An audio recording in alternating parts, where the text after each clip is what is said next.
No subtimes en ingen momento la gran relevancia que tienen los amigos que se convierten en el alma gemela de tu vida, y así que estén presentes en tu vida de manera duradera o simplemente por un corto periodo de tiempo. Las almas gemelas se convierten en un sustento vital e imprescindible para el alma, al igual que el cuerpo humano necesita de alimento y agua para mantenerse saludable y en equilibrio. El alma también requiere de almas gemelas compañeras para nutrirse y crecer espiritualmente. La conexión con estas almas afín nos brinda la oportunidad de explorar nuestro potencial más profundo y alcanzar una mayor realización personal. Hola. Espero que este accent aigu esté teniendo un día maravilloso y lleno de alegría. Recuerda siempre mantener una actitud positiva y enfrentar los desafíos con valentía. Familias y grupo de almas que se encuentran en un viaje eterno de crecimiento y evolución espiritual. Juntos, atravesando experiencias y desafíos que le permiten aprender lecciones valiosas y avanzar en su camino hacia la plenitud y la sabiduría.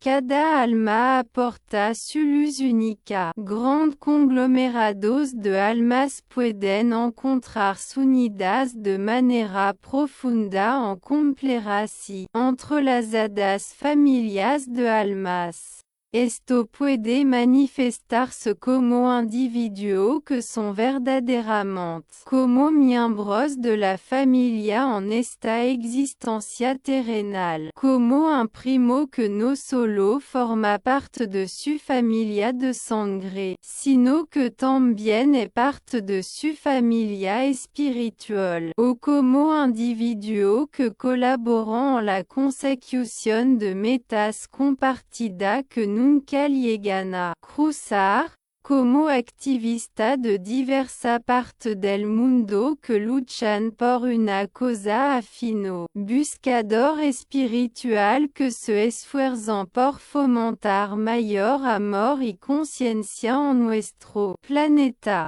En ocasión, un espíritu elige reencarnarse con el propósito de asistir en la sanación de algún aspecto arraigado en la historia familiar, como puede ser un patrón de comportamiento adictivo, situación de abuso emocional o físico, o incluso enfermedades crónicas. Los espíritus afín no siempre coinciden en todos los aspectos, pero en ocasión pueden llegar a ser almas gemelas. Los espíritus afín, aquellos seres que conectan contigo a un nivel profundo, son simplemente individuos que genuinamente logran entenderte y empatizar con tus experiencias y emociones.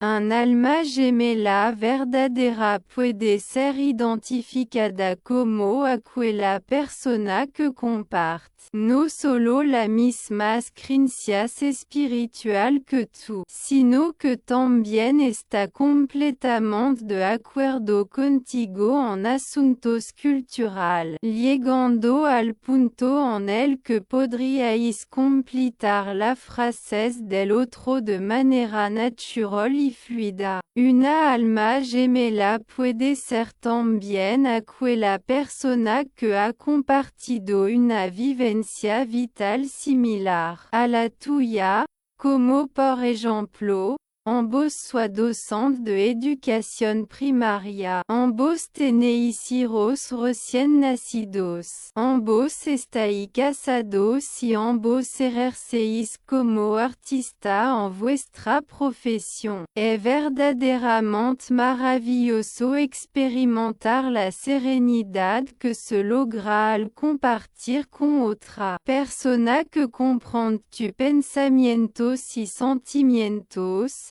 y así contigo mismo o con alguien más. El renombrado y profundamente perspicaz maestro espiritual Roberto Otto detalla minuciosamente los contratos de alma como los compromisos sagrados que hayas forjado a un nivel trascendental para llevar a cabo determinadas acciones y cumplir propósitos específicos en el transcurso de esta existencia terrenal.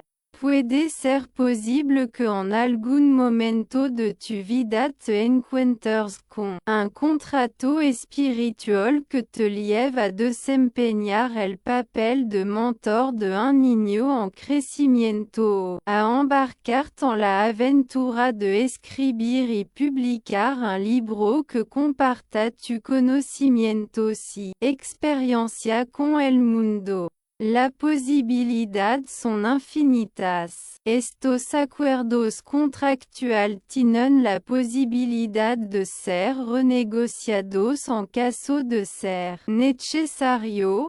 Por lo tanto, si te ves inmerso en una circunstancia perjudicial para tu bienestar, es recomendable que la abandonnes por completo o que modifiques la dinámica actuelle en busca una alternativa que promueva tu salud y equilibrio emocional. No obstante, el sentimiento de tener un compromiso profundo con tu propósito de vida, como emprender un proyecto empresarial desde cero, puede brindarte la motivación y la fortaleza necesaria para superar los obstáculos que surgen a lo largo de esa travesía. Determinar si poser un compromiso de alma con respecto a algo, alguien en tu existencia requiere de la habilidad de sintonizar con tu voz interior y prestar atención a la señal que te guían en tu camino. Un sanador o mentor espiritual puede aparecer en tu camino de forma inesperada, como resultado de una sincronización divina, ya que se trata de un guía experto en el viaje del alma gemela que te ayudará a crecer y evolucionar en tu camino espiritual. Podría ser el profesor universitario altamente cualificado que te motiva e inspira a seguir una determinada especialidad o carrera académica, o incluso el consejero profesional o naturopata experimentado que te brinda herramientas y estrategias efectivas para gestionar y controlar de manera más efectiva tu nivel de ansiedad y estrés diario. En ocasión,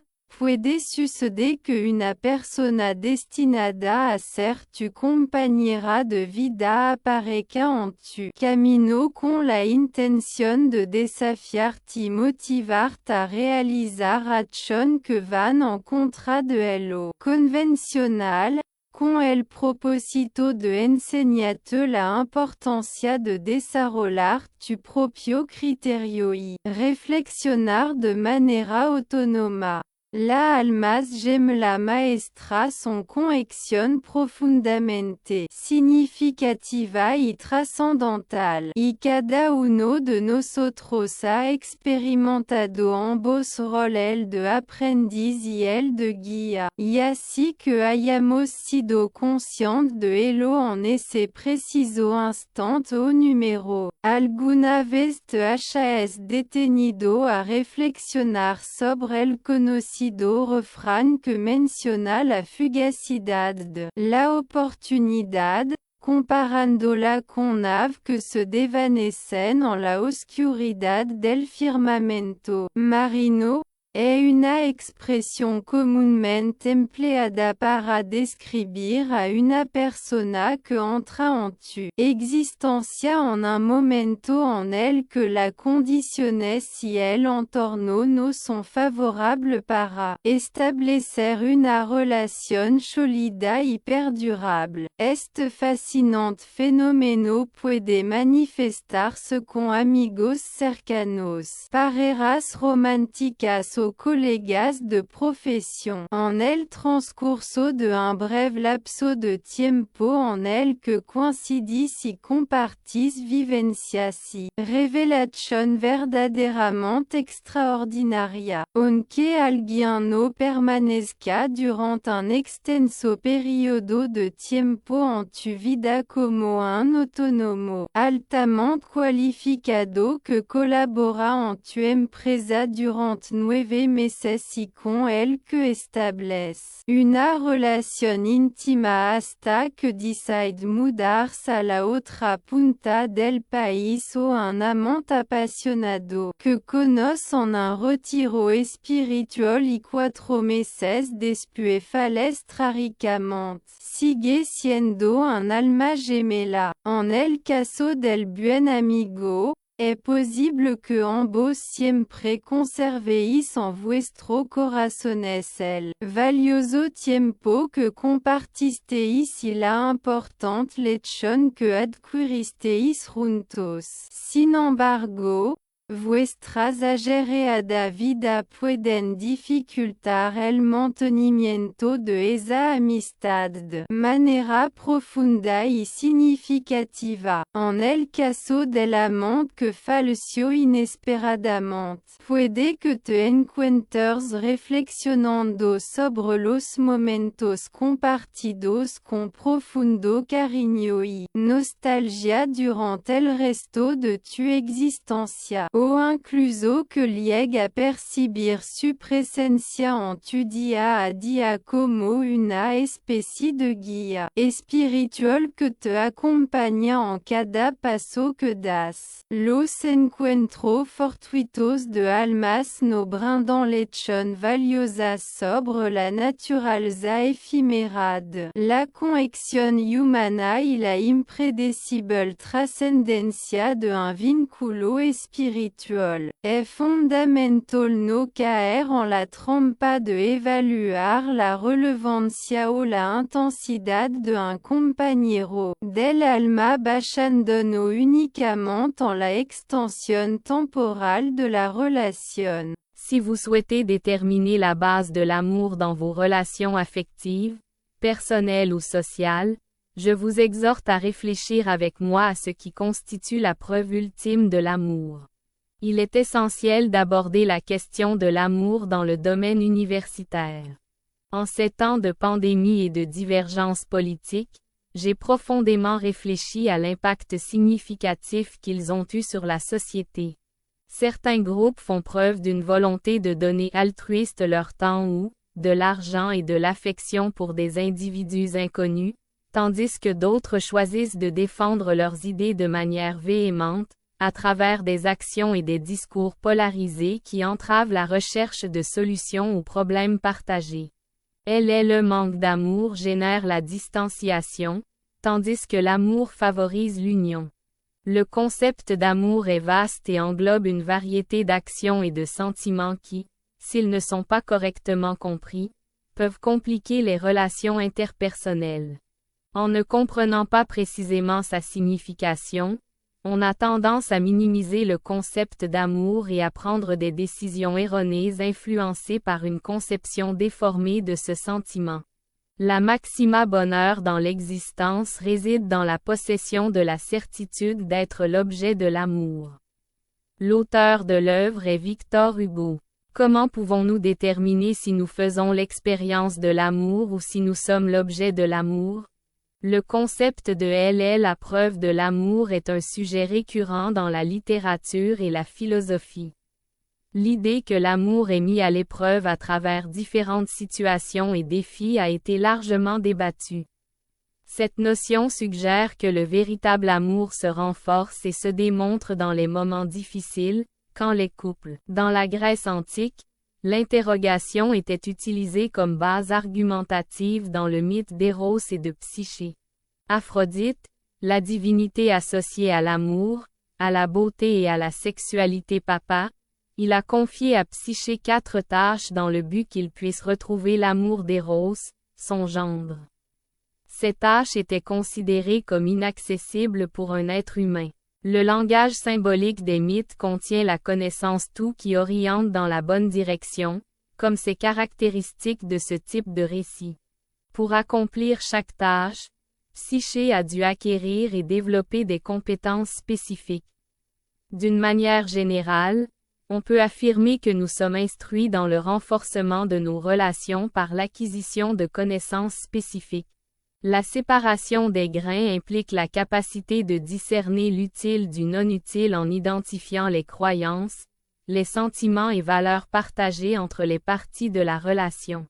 La capacité à gérer efficacement les émotions face à des situations défavorables, en défendant ses propres intérêts et opinions sans générer d'hostilité, est comparable à la mythologique Vélochinou de Horu.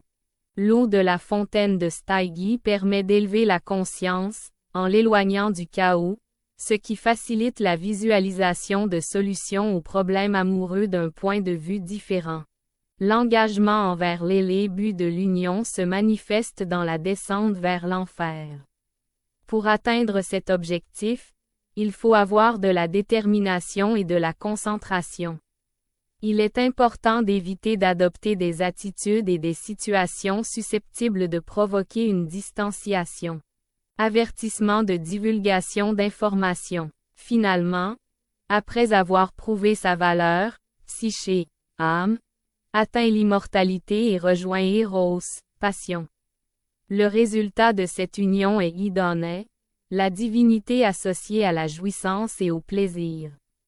L'effort en vaut-il la peine ou non?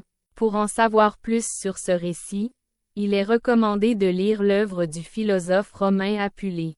Selon la présente analyse, la plus grande démonstration d'affection que nous pouvons offrir à outre personne réside dans notre volonté de transcender nos propres restrictions.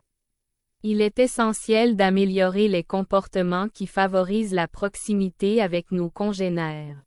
L'incapacité à s'aimer soi-même empêche la capacité d'aimer les autres.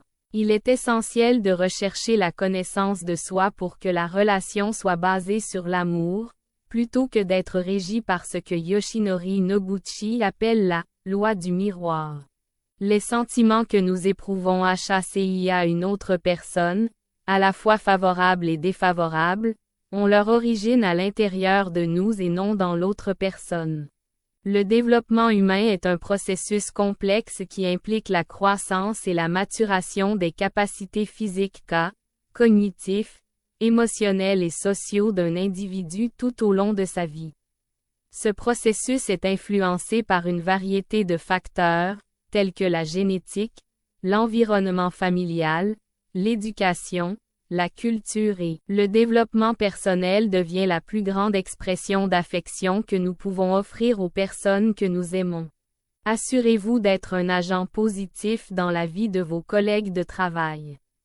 Cicéron, également connu sous le nom de Marcus Tullius Cicéron, était un philosophe éminent, politique, avocat et orateur romain. Il est considéré comme l'une des plus grandes rhétoriques de l'histoire de la littérature latine. Son travail couvre un large éventail de sujets. De quelle manière pouvons-nous surmonter les défis posés par Aphrodite et cultiver le discernement, l'intelligence émotionnelle, la clarté des